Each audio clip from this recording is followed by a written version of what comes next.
Good evening, Pomare, whakalawhaatu, whakalawalahi atu. Welcome to Talanoa Sa'o. I am Elliot, Ikilei, and this is a very special episode with something that is going to be very important to you. I know that all of you have been speaking online already about it.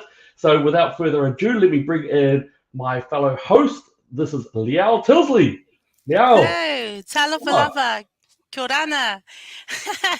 We All are right. live here on a Sunday night. Live on a Sunday night. Awesome. So we know that you've got someone who's a very special guest, someone who we have been hearing about and listening about. We've also already got some people coming in there. Savage, Neville, whakalawalahi. Very good. I hope you're doing well tonight.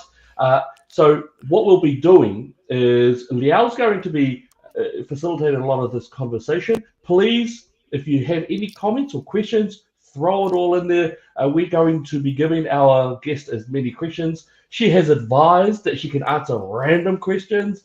So I think it's going to be great fun. But again, what we're looking about is that this nation is an unprecedented threat level towards its freedom. So we want to make sure that we're hearing all the news that we can do that is quality and accurate.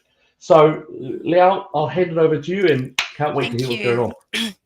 Well, tala for love, everybody. Just, over the past little while, we have had a lot of sort of shocking news in regards to our teachers and our healthcare workers. And every now and again, somebody would come out and your heart is warmed and your heart is strengthened because they are standing up and they're saying, actually, I have a choice. I am a human and I have a choice. And this person really stood out for me. And so I got, cheeky Samoan ways. I contacted her and here we have her tonight. So I would like to introduce to you Sandra Goudie. So if you'd like to bring her on. Talofa lava, Sandra. Lovely to have you with us. Talofa lava. It's lovely to be with you, Elliot and Leao. Wow. Oh, wonderful. So good to have you tonight.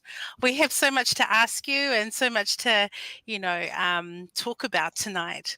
I'm just wondering if you could introduce yourself a little bit, and then we'll get on with the questions. We've already got 80 people watching right now. It jumped from sort of 20 to 80 people. Thank you.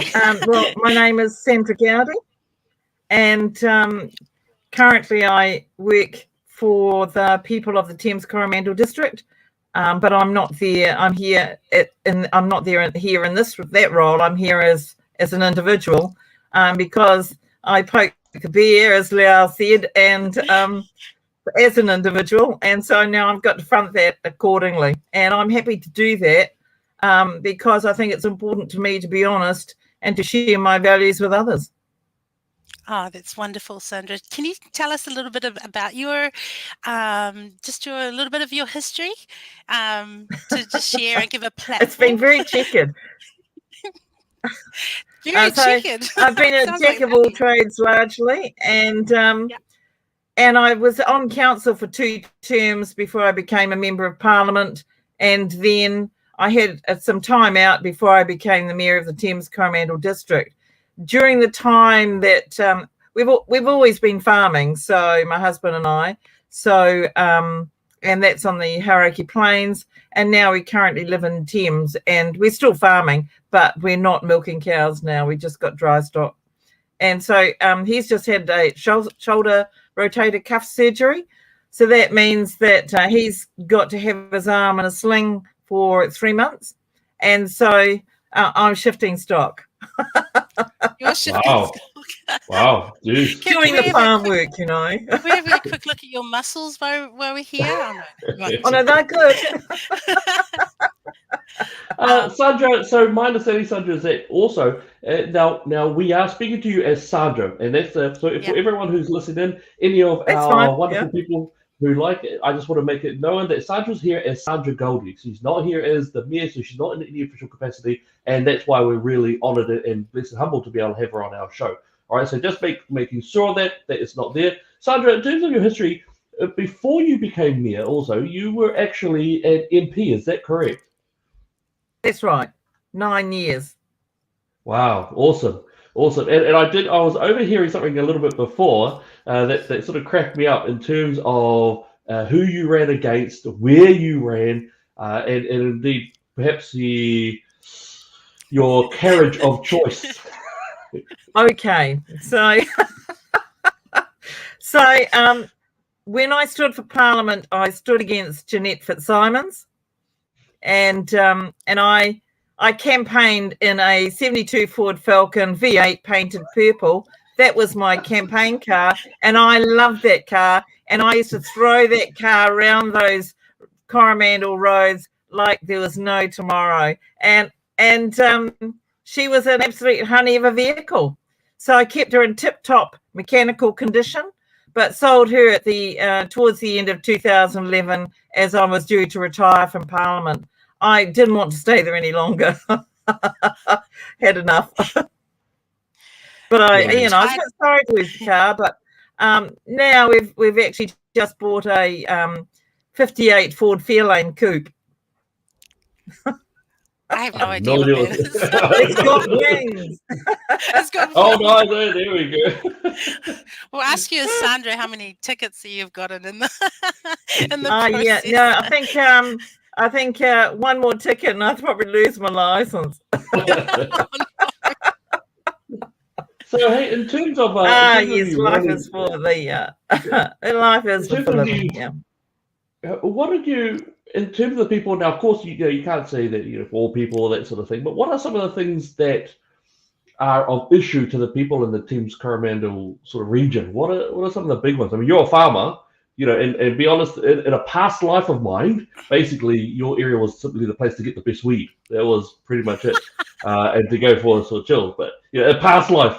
So I'm wondering, in terms of the reality of the situation of the region, what are some of the big concerns around the Thames-Coromandel people, and what are some of the issues there? We've got a critical shortage of housing in Thames, and it's beyond critical. And so you can virtually not buy a house or rent a house around the Thames area, and it's I think it's probably fairly reflective of a lot of places in actual fact throughout New Zealand. But we are in desperate need, and so that's one of the issues. The cost of trying to put in infrastructure to allow these things to happen is another. But overall, one of the biggest issues for our communities is the changes that are being promoted for the three waters, which is water, wastewater and stormwater, and the government's proposal to put all of those assets into a corporate entity, supposedly still owned by the public, but we're not sure how that's going to occur. And that's a big thing for our communities and under discussion right now between local government and the government. Very serious. Very serious. I think that would be enormous. Actually, you know what? I want to actually, so if we have time, I would like to maybe discuss that actually, because I think that's a really big thing. But I'll leave it to Leao to maybe bring us into what we're going to be discussing tonight. Yeah. So, Sandra, just around the choice. Right now we've got quite a few of our medical staff, our teachers who are facing job loss over their choice. And first of all, I just actually want to honour you for your stand in saying we all have a personal choice. We are all humans. We all have our opportunity to choose whether we would like to receive the vaccination or not. So I just want to honour you in that you have made a stand, you haven't backed down. I'd just like you to talk a little bit about that freedom of choice, because this is what we're actually talking about. Yeah. Well, for me, it's about being honest. And so I was honest when asked about whether I'd had the vaccine and then why I hadn't had the vaccine. So I had rung to make an appointment for a vaccine and asked about the Novavax because I do not want to take the Pfizer vaccination. And so until I'm offered a choice I don't really have one because there are no other vaccinations that have been brought into the country. And so that was the point at which I poked the bear, as you said, and I've been absolutely inundated with over 3,000 responses back, largely email, but a considerable number of texts and a considerable number of phone calls. And the thing that concerned me the most is the despair people are feeling about being denigrated and vilified and hounded about the choices that they're making and the fear that they feel. I'm just absolutely staggered at the impact on people for making their choice and then being vilified for it. I just can't believe it. I mean, I feel quite comfortable with myself for the choices I've made, and I'm completely prepared to take the consequences, whatever they might be. And I don't see how I can be hurting anybody else for taking my choice and making my choice. I'm hugely disappointed that the government hasn't thought to bring through a range of vaccines, because they themselves have a responsibility to ensure that we potentially have a choice. And the other thing that I'm amazed about is the lack of choice around treatment. And I'm not even going to go into that discussion, but one of the things that really struck me, apart from the fear, the deep sadness, the people feeling they don't have any voice, and suddenly somebody speaks out, and it's just incredible. 90% of that 3,000 plus responses is in support for freedom, for choice, and somebody actually speaking out because nobody else seems to be able to. The media's shut down. Everything's shut down for anybody putting forward a contrary view. And I find the whole thing staggering. And then what's even more alarming and concerning is the mandating, and then the number of people that either have lost their jobs or are going to lose their jobs. I find that just incredibly distressful, and it must be horrendous for all of those people involved. I can't even begin to think about the loss to our teaching professions and our health provider professions. I think it's tragic. Yeah, I've just had a discussion with a couple of midwives just before our discussion now. They were talking about how these are years and years of experience that if they have decide to not, or just choose to not say yes to the vaccine right now because of it being an experiment, they will walk off with years and years of experience. How are they going to be able to cope with the hospitals and the schools when these teachers and these healthcare workers want to say, no, I want to make a choice. This is my choice right now. So we're talking about years of this, but also right now, they're just going through a whole lot of, what do I do? I have got a family to feed. I have got, elderly parents. What do I do? So this is where their dilemma is. How do we, what do we do about this, Sandra? What is the, sitting here thinking, I've got a family of 3, my husband isn't going to have a job, and neither will I. So we're having to face these kind of things and these decisions. Earlier was the Defence Force and the port workers, and we were like, oh, we feel sorry for them. We hope they get a job, and all of a sudden it's touching all of us, because even myself as a contractor to a school, I'm going to lose my position there as well. So all of us are starting to be affected. It's just so wrong. And so, I mean, I'm not a lawyer, and so I can't work out what the situation is with regard to mandating, and how can a mandate override your employment law. So I would have thought if a boss was coming to you and saying, you're going to lose your job because you haven't jabbed, I would have said, well, okay, give me the opportunity to renegotiate the contract. You have a contract. And so there's I don't know how that works. And of course, you've got rights under the Bill of Rights, and that's a breach of one's rights under the Bill of Rights, I would have thought. Is there anyone out there offering class action or offering some sort of action where it brings people together. I don't know that. I'm just not in touch with all of those different opportunities that when people are shut down and not given even any consideration for what they choose, and then vilified for it. It's just so wrong. I can't, and I feel I don't know how to help them. Sandra, can you tell me about some of what's happening with the small businesses there in Thames? I just this past week went to Newland. Finally, were able to social distance to get a cafe to get get a salad from there. And as I walked down, there were maybe 7 businesses that had for lease on that one stretch, and I'm thinking, Auckland, we've lost so many businesses. What is it feeling like you've lost over 12,000 businesses. 12,000. So my understanding is that you've lost over 12,000 businesses in Auckland. And I can't even think how many in the rest of the country, unless that is an accumulation of total. And so I'm not as up to speed with any of this because this has all sort of come out of left field for me to some degree. I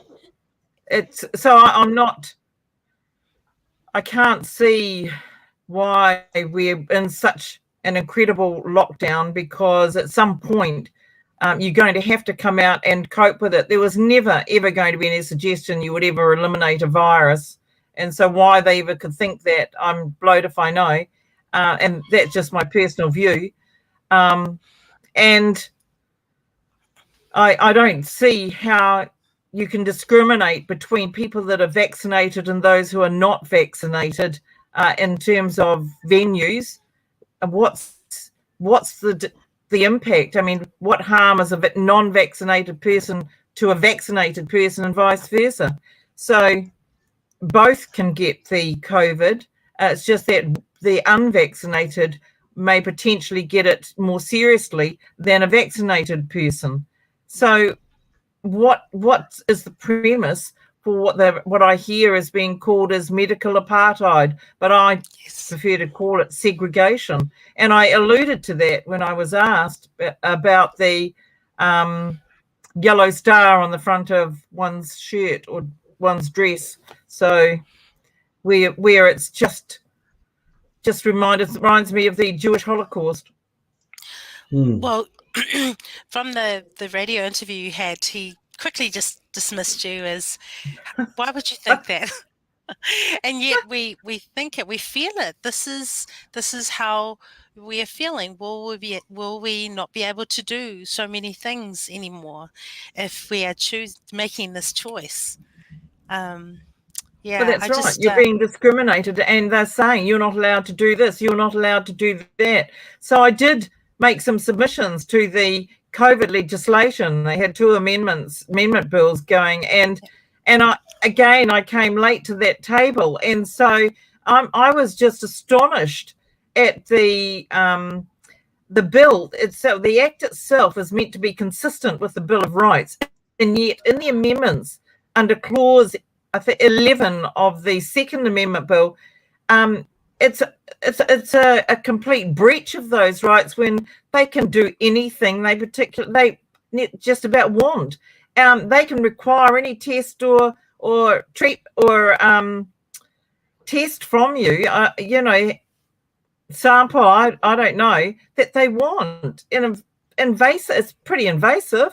I was astonished when I read it, and so I couldn't help but make a submission, short though it was, and pretty hasty though it was. And I'm again concerned about the amount of legislation going through. So I made a submission to the Natural Built Environment Bill, which is the RMA. The RMA changes, climate change changes, 3 waters, changes to local government structure. They only want 14 regional councils throughout the country. I mean, it's just, wow. It's just happening all out there, and people are just being overwhelmed. Yeah, Sandra, I just wanted to know, So overseas, of course, there's been a great deal of protests going on. Italy and France, over in Melbourne, with the trades protests. It's actually gotten much larger now. You've got the ones in the US, various US states now have people doing shutdowns and cease works, but a lot of it tends to be coming from Europe. Do you think that we will see something similar here when, as the vaccine mandates come in, that more of our people will stand up and actually strike or at least protest the mandated vaccinations, whether someone has chosen or not? What do you think about our people here? Do you think we will stand up? Look, I don't know. I mean, how do people express themselves if they've got no voice in Parliament? They've got no voice in the media. And so that right now I see a political vacuum in representing those people that feel that their freedoms are at threat, feel that their livelihoods are at threat, and just Three Waters adds to that. You know, their communities, if they're under threat and they've got no way of expressing that or no representation to express those concerns, what do they do? Yeah, and well so the only thing that I can think of is the peaceful protest. I also want to get your go on this, because first off, I'm just glancing off and I'm seeing some of the comments that are coming up, and a lot of people are just saying thank you so much for standing up, being a light in the darkness. You've got a lot of support that I'm seeing already here online, and it's about the fact that if you want the vax or don't want the vax, that's absolutely up to you, and it should be left up to you. And you've always been clear about that. I wanted just to show also everyone, in terms of when Sandra actually came out and when she said what she said, what happened is that a variety of media sources came up. And when it came up, if you scroll down and you have a look, you have a great deal of establishment media or mainstream media, whatever you want to refer to them as, and they basically just slammed on it. You know, this is a media who we know have been very strong in terms of editorializing in a supportive way mandatory vaccinations. And I just wanted to even have a see this, and I'm just going to pluck one out just out of an example here. The problems with Sandra Goudie's position on delayed vaccination. This is basically a hit piece. I'll show you something there. This is actually where we do have some politicization occurring or some editorializing in our mainstream media, which does have a bit of an issue, I think. As example, I'm not going to, if you want to have a look at the article, go ahead and have a look at it. But basically, this person here, Michelle Duff, is also happens to be the person behind Jacinda Ardern's book. She is the one who wrote it. So she's very much supportive. And if you have a look at her variety of articles, very progressive, very strong, very much a state, maybe not state funded, but very much state friendly sort of positions. So when you have, would you be able to explain to us the first article that you had, and has there been a difference between the first article that you had in that particular media and every other article that's sort of come out? Is there any difference? How was that? Well, yes, there has been a difference. And so from the first article where I said that I'm okay to get vaccinated, but I just don't want to take Pfizer. Now they're sort of almost saying that I'm an anti-vaxxer and that I don't support vaccinations at all. I mean, it's almost getting, it's being stretched incredibly. And so I find it really, it's almost become par for the course for people's reactions to the media. Oh, well, that's just the media, you know, that they're controlled. They're all singing the same song sheet. Someone actually likened them to the Prime Minister's stormtroopers. And I thought that was an interesting analogy. And, you know, I really feel for the police in situations where peaceful protest can, they are now directed to go in and arrest. So I'd hate to see the situation that's arisen in Australia. And I've even had some police personnel from Australia contact me as well, and wish that there were people standing up like myself over there. But I know that there are people people standing up over there. They're much more outspoken, a lot more fear, entrenched fear here. And that's what's been instilled throughout the media. I find it appalling. And I see someone actually saying that it needs to be dialed back, and it should be dialed back. And I think that is also something that you do mention, is that real fomenting of fear in the populace. In terms of, okay, so Auckland, I'm happy to sort of say that, man, there's a great deal of fear. In terms of the Pacifica community, traditionally, we are quite compliant as a demographic. Māori, interestingly enough, Māori are all over the place. They are very much more independent in their thinking and have actually decided upon their own whether to get the vaccination or not. That's what I've seen there. In terms of what you've seen amongst the people that you deal with on the daily, which is Thames-Coromandel, how are they? What's the vibe that you get from them? Are they wanting just to be compliant? What's the vibe that you're getting from them? Well, you don't know, because you're not really talking about it with people. Yeah. People are shutting down on the conversation. They don't want to get engaged in the conversation because they don't know who they're talking to, who they can trust, who they can't. Who are they going to be suddenly blocked from being a friend because they might have a different view? People don't talk about it as much now as what they might have. With me, it's to some extent it's different, but people know that I'm not going to take offence at whether they vaccinate or not, and it just so look. I really don't know what the general feeling out there is. But our numbers were fairly high for vaccinations in the Coromandel, particularly after the incident in Coromandel town. And, that's fine. So I've never spoken about vaccinations before this, and I've never discouraged people as a member as the mayor going out there and saying don't vaccinate. No, I wasn't going to go and enforce my opinion on anybody else. Oh, well said. Well said. So, Linda, I was just thinking too. Sorry, I was just say there's Linda here. She's the owner of a Facebook page called the Health Forum New Zealand. Lovely to have you here, Linda.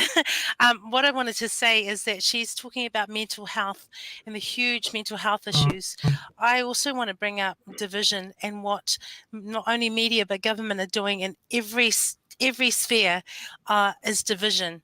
Dividing us in every point, even with the He Pōpua report, with bringing in the idea of co-governance, the ideas of just even vaccinated, unvaccinated. The division is, do you feel it, Sandra? Absolutely. There's people are concerned just at the breadth of change that's going on, and it's being done regardless. So they're not really listening to anyone. They're just going to go ahead and do what they want to do over the next couple of years because they've got the numbers. So they say they want to engage and discuss and all of that sort of thing, but that's not actually happening. Sandra, not with the people. Just wondering, have you had any sort of blowback from any type of community leader or any sort of people, any type of, I suppose, I don't want to say bullying, but has it been an inordinate amount of pressure upon you just to comply, do what you're sort of told, and just get the vaccine? Is there from political or community style pushes? Not really. So people are just sort of trying to encourage you, but if anything, I've had the opposite. I've had some of my colleagues just be amazing and just saying that they defend my right to choose. And so when they've been spoken to by the media, they've stood by me and defended my right in that respect. And so big ups to them. Like that really meant a lot to me. And so I try always to respect other people's opinion. and give everybody a chance to view their opinion and their views. So, you know, and that's the other thing, you see. What's happened to respect in this country? You know, the vitriol is just out of control, and the discipline is just not there these days. People don't self-discipline to the extent that they should, and out of respect for other people. I just find it incredibly sad, actually. Yeah. Look, and just to let you know, there's a great deal of comments. People are putting in so much. Guys, thank you so much for commenting. It really helps to understand what you're feeling as well, and for the people that you're a part of. I want to, now I'm just going to pierce. I might be wrong. I don't know how. Dr. Robert Malone is the key architect behind the mRNA vaccines. I don't know whether you know of him or not. He actually came up with a 4-part way to confront COVID, and none of them actually involve mandatory vaccinations, and neither do they involve mandatory vaccinations and universal vaccinations. 4 points. That's the inventor of the mRNA vaccines. In terms of how you would confront this COVID situation, do you have any thoughts about that? Do you agree with Dr. Robert Malone? What are your thoughts around that and how to confront COVID, the issue? I believe that we should have had a range of vaccines. I think we should have had a range of treatments as well.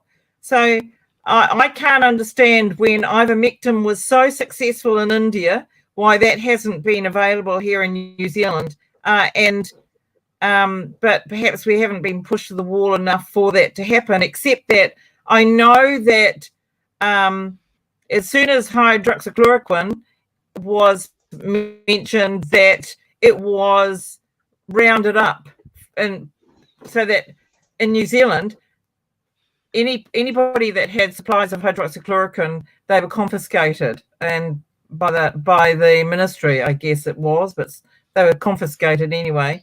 And why have we never brought in ivermectin treatments, which India's well proved that it works? So I just don't know why we don't have all of these other options and opportunities available to us as treatments to get us into a better space, so that we have some choices and we have more confidence that the system and the medical profession have got all the tools available to them to help anybody in need. The other thing that concerned me from the 3,000 plus responses were all the stories around the side effects and the lack of help that some people seem to have had in dealing with those side effects from the medical profession, and this dismissive way in which they've been treated. And look, I have had such a treasure trove of people contacting me. I've read all of the emails. I haven't been able to respond to them because there's just so many. I have responded to one or two, but definitely, and I hate all these Yeah. I'm thinking on my feet here. No, you're awesome. Here I go, another one. So, look, I just want to also bring up. Sorry, Sandra. I'll just bring up this because you made a mention of reading some of the reports about some of the adverse reactions. Yes, we all know that they're well, we should all know that they're there. This is, of course, from the WHO. This is the World Health Organization statistics themselves. These are their statistics that they've come up with. And there you can see ivermectin's up there. And under the COVID-19 vaccinations, and it's since 2020, the year of the report, nearly 12,000 dead and just over 2.25 million adverse reactions. And that's, of course, and if you look at the very bottom there, since a year reported on measles vaccinations, 35 deaths and 5,800 adverse reactions. Now, those sorts of details are from the UN, are from the WHO. Why is it that you think, why are we hearing more about adverse reactions? You mentioned that you've read adverse reactions. Why are we having to go outside of New Zealand media to actually learn about proper data involving this, rather than having this whole jingle and then the vaccine safe, and having it saturated in amongst us. Why do you think, or first off, do you see that the media in New Zealand is not actually giving us the full reporting the news? And if so, why do you think we as people are not taking that in as much as we should do, perhaps? Wow. Okay. There isn't the openness and transparency, that's for sure. And the media seems to be universally controlled in New Zealand now to one narrative. Doesn't appear to be any other narrative, and I think that's quite clear. So what can you do about that? And you're absolutely right. The only source is people then go online and they get all sorts of information from all sorts of sources, and so then it becomes incredibly confusing for people to pick out what's real and what's not, what to believe and what not to believe. So in that situation, you can only stand in your own simple truth, and that simple truth for me is that I'm not going to take the Pfizer vaccine. I want an opportunity to have another choice, and I'm prepared to do that, to have a vaccination, to make sure that really it's to why would I do that? Probably to keep myself safe to some degree, but more in response to the current narrative, which is driving everybody into, like lemmings over a cliff, into that paradigm. So if I thought that it was going to make a significant difference, yes, but I want the choice. I'm not convinced enough of the Pfizer by any degree, any stretch of the imagination. And so all I can do is just stand in that simple truth, because there's no way I can navigate or get my head around all of the wider data that's out there, and that is just coming at you at the rate of knots. I just can't absorb all that, and a lot of people can't. Well said. Sandra, sorry. Your feelings around right now, especially as within Thames, you've got, we have our small businesses. We have, do you have homelessness there? Poverty? Is that quite a big thing that is happening there? Not so much. So it's more around rural businesses, possibly the farming community. So I just want to take you back to Groundswell when they did that. All the tractors came. Were you part of? Can I ask? Were you a part of that? I was. Could you just? Well, actually, they had the local government.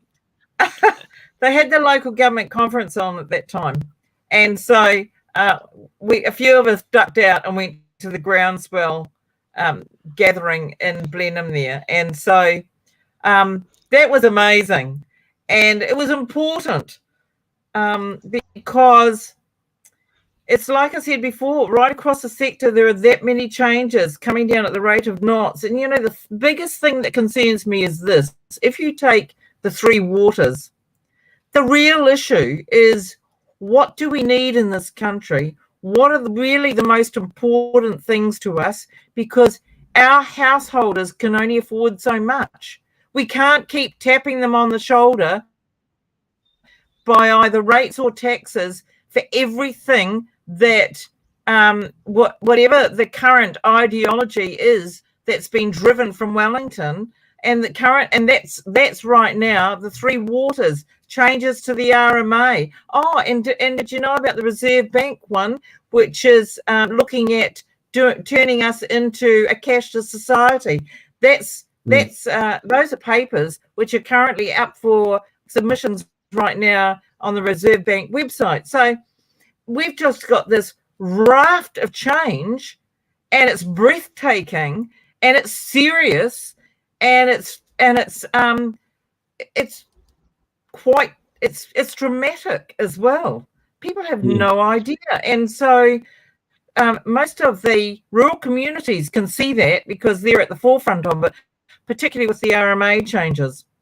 And so people are overwhelmed. Also, I just wanted to know, because What about the carbon zero? Well, it's not a bill anymore, is it? I mean, now it's law. So, what about in terms of that, the carbon changes, the way they're going to deal with natural gas, the increasing regulations being put onto our farmers, and of course, agriculture being our number one export. What's the feeling like in the groups of people who you are a part of in terms of what this government is doing to farmers and farming indeed? Well, they're hugely concerned about the imposition of costs, which are both unnecessary and unjustified. And so farming and food production was not meant to be, well, it wasn't in the Paris Accord. And if you're talking about carbon taxes, one volcanic eruption can completely do away with any gains that you might have thought you had from taking those sort of carbon initiatives, if you like. So it just makes it a complete waste of time. So you really have to wonder just what the basis for many of these things are.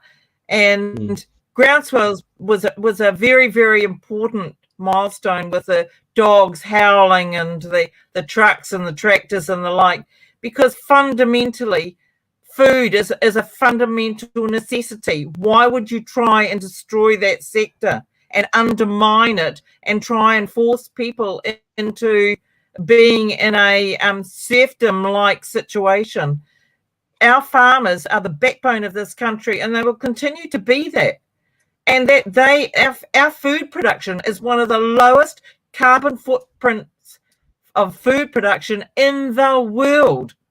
And it's just the narrative is being controlled. And so those messages is finding a very hard avenue to get out there. I just get wild. Does me head in. So what do? So I made a submission to the Natural and Built Environment Bill. I made my submissions to the opposing the changes in regard to ideology for the education system. I made a couple of submissions to the COVID amendment bills, and you just have to just do what you can do. And so I'm going, I get some flack, sure. So what? So you mentioned education. Do you have an issue with the ideology going into education? What do you mean there? Oh, it's shocking. The paper on the educational changes was unbelievable. It's just gobsmackingly unbelievable. Teaching the ideology of something as opposed to the facts of something. Science and fact are going out the window. Oh, unbelievable. I think... and it's not just an issue for New Zealand, it's global. Yeah, no, well said. We discussed that on occasion. The other part is that it's politics being driven by emotion, not fact. It's politics that are not looking at your household budgets and saying, we need to control this, this, and this, so that we're mindful of the effect on household budgets. Who these days talks about the effects on household budgets? I tell you, in spite of COVID, I think food banks are here to stay, in spite of COVID, because I can only see the household costs escalating. I totally agree with you there, Sandra, because I've been doing community development for the last 5 years, and I keep saying to people, this is not the way to do it. You know, we've got schools now that had when kids were at school lunches that the government were providing, so there wasn't any sort of responsibility that went back to the parents, you know, to say, hey, you know, and the food banks are growing, so we were saying, where is our responsibility, and why are we not taking responsibility for the things that we, you know, because there's no jobs, the job losses are becoming bigger and more reliant on the government. This is where it's heading. Well, if we're a cashless society, you're in a much more advantageous position to then start a distribution of wealth to look after people and control the money and monetary environment that they might exist with. So is that the universal income that that they have been. Look, I don't know enough about that side of things. God. And so, but that's the narrative that they're running now, is a cashless society for New Zealand. So what's the anyway. Sandra, I think we've got a few comments saying, please come to our place and be mayor. Could you please come to I used to live in Dunedin. Could you please come to Auckland? I was actually born in the South Island. Oh, yeah. Oh, true. Whereabouts? Whereabouts were you born? Roxburgh. Roxburgh. Oh, gosh. Where's that? Around Otago, around Central Otago. Oh, awesome. So, Oh, really and I've lived in Dunedin, so. Oh, but nice. look, the key thing here for me is that I just simply want a choice. I don't want to be vilified for my choice. I don't want to see other people vilified for their choices. I want them not to be discriminated against because they've stood up for the right to have their choice. I don't want to see them discriminated against by COVID passports being used for venues and setting them apart as something else. And it's absolutely wrong that this country is going down that path. We should have much more respect for other people and none of this segregation based on your choices. It's wrong, absolutely wrong. So yeah, I might also, and I'd love to do more to help if I could. Well, I think actually, you standing up here and look, the comments are blowing up. Like we can't even click through the fast We can't even keep up with them. We can't even keep up. So what you're talking about is really touching a powerful nerve with so many Kiwis. I think a lot of us have that British stoicism, that British element of everything should be conservative and when things aren't going down awry. And I think that the speed of which the progressivism is overtaking our lives. You mentioned ideology, gender ideology in schools. Actually, there's male and female, but now, of course, it's being shoved upon our children from 5 years on and up. He Puapua and Three Waters is an example of the apartheid, the race-based apartheid that's going on in our nation currently, starting with the Maunga Authority, Te Pūnama Maunga Authority.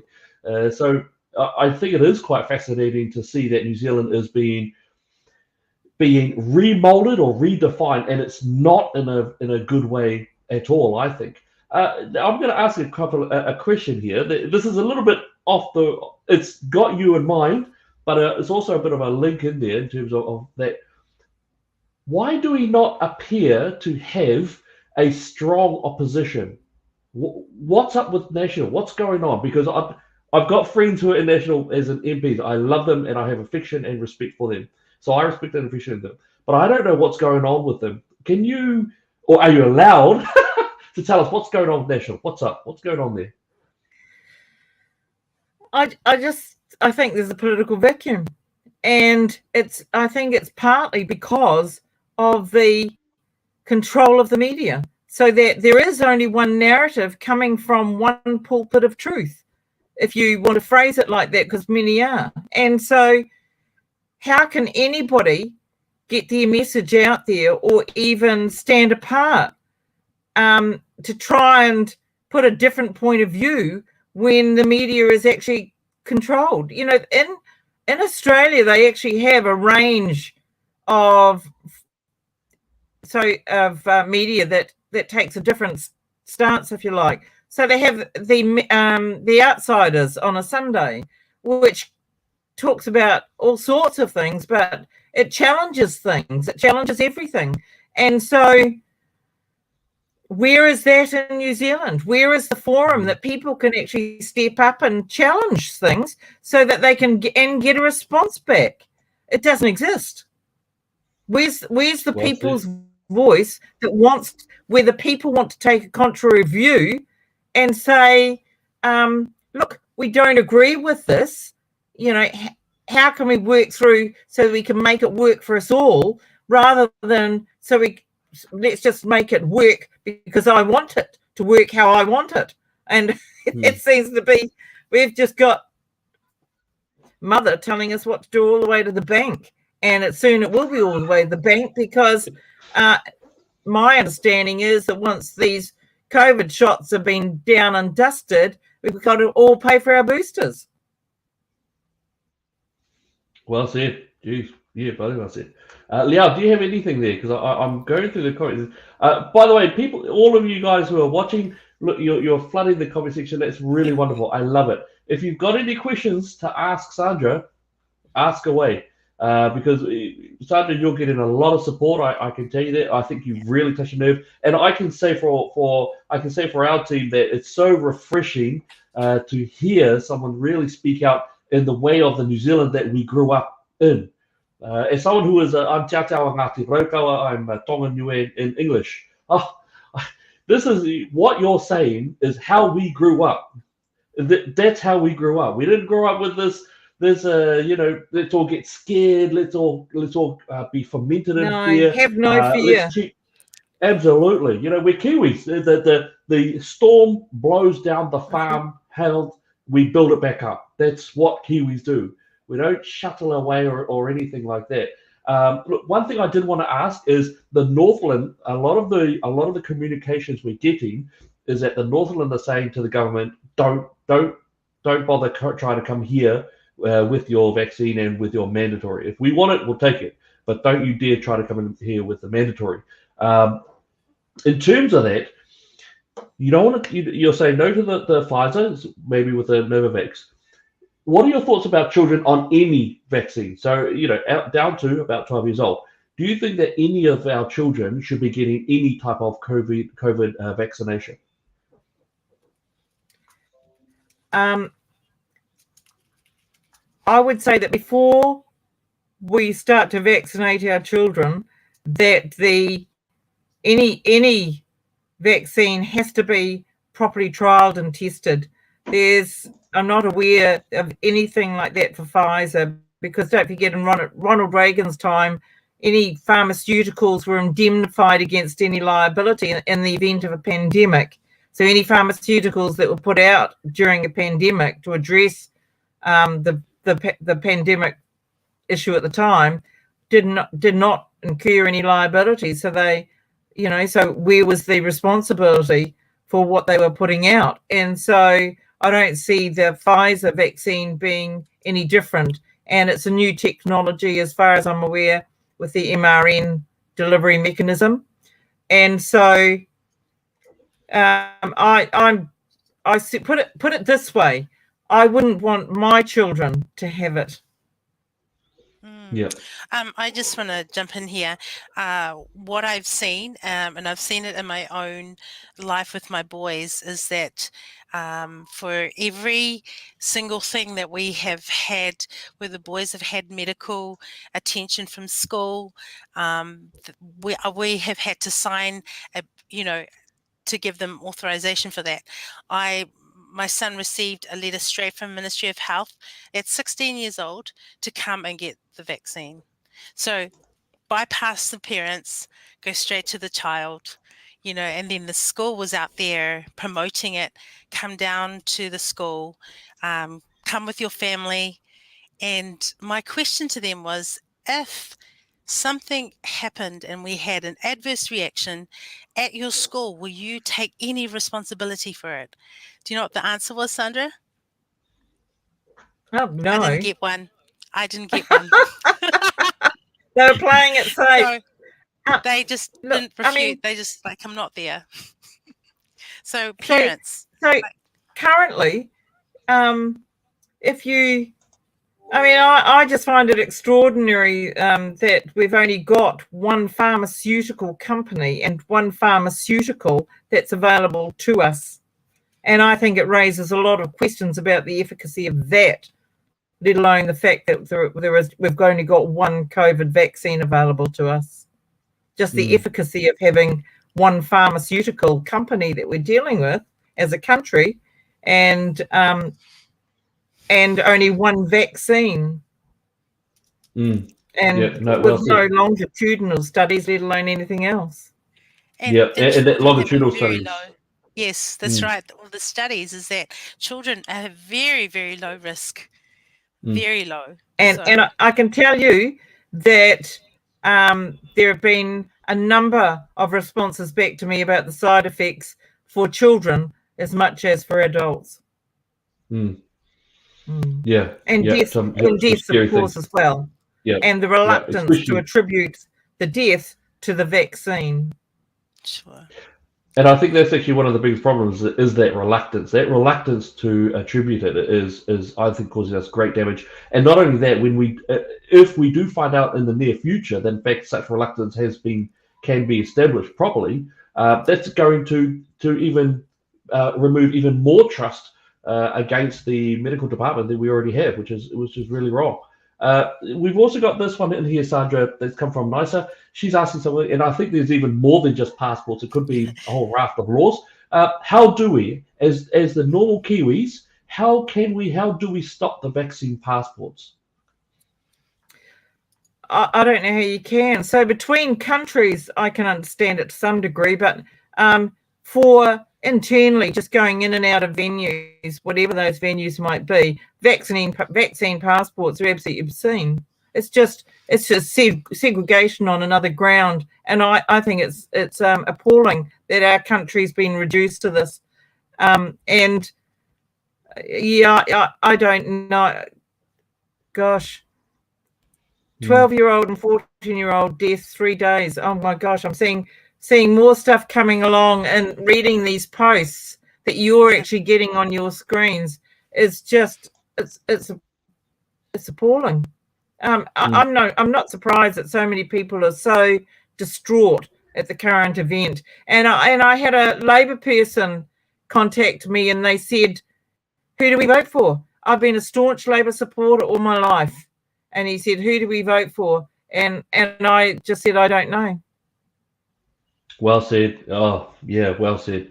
I think this is going. I actually think this is starting to move away from even. Yeah.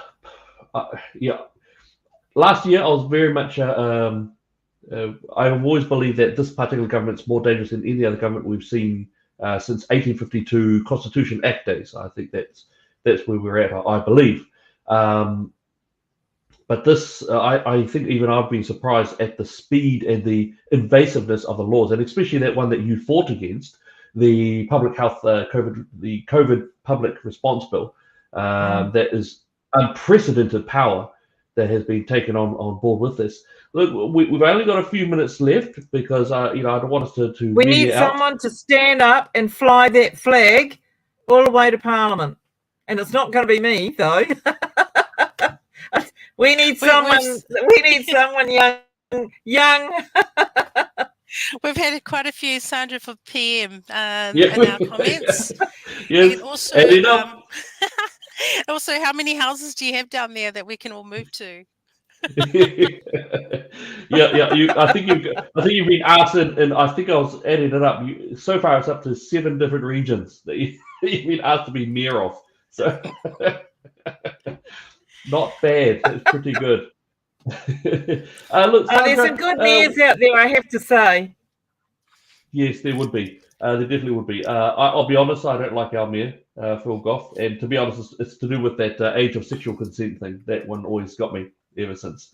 Sandra, in the last few minutes/seconds, please, would you be able to give us a message, any message to us as Kiwis, as New Zealanders? You are salt of the earth. I don't think you would say that. We're saying that. You are humble. You are salt of the earth. You have come from what New Zealand that we came from, that we were raised up in. What might be a last words that you might say to us as the common people? Please send us off and let us know what you think. What would I say? I'd just say, look, have faith. We just got to have faith. That it's going to, and if we're true to our own values and have faith and respect others, and stand in your own truth and have no fear. But I know it's very hard for people, but you're not alone. Most people aren't alone, and so we just got to do the best we can do, and keep fighting. We got to keep fighting. Absolutely. Sandra, I was just wondering, as before we just close off, may I pray for you, just to give you more courage and where you're standing, and that's how we do it the Talanoa Sa'o way, is to pray for you. Is that okay? That'd be lovely. Yeah? Thank you. Okay. Yeah. Dear Lord, we just want to thank you so much for this Talanoa tonight. Thank you, God, that we were able to talk about some very frank things that, Lord, that isn't being spoken about in mainstream media. Thank you for those who tuned in. I pray your blessing on them and your favor, but especially for Sandra, Lord, in the place that she is standing. I thank you, God, that you have given her the courage to speak about choice and the freedom to choose. We pray, God, that you'll continue to bless her, encourage her, and bring along people that will journey with her, that will help support her in this time. We thank you for this time that we've been able to spend. I pray blessing on Elliot and for Yahweh, part of our team. And tonight, just thank you, God, for being with us. We pray these things in Jesus' name. Amen. Amen. Amen. Thank you. Thank you so much, Sandra. How All do right. you? Paamanui Leao tua I loa inga.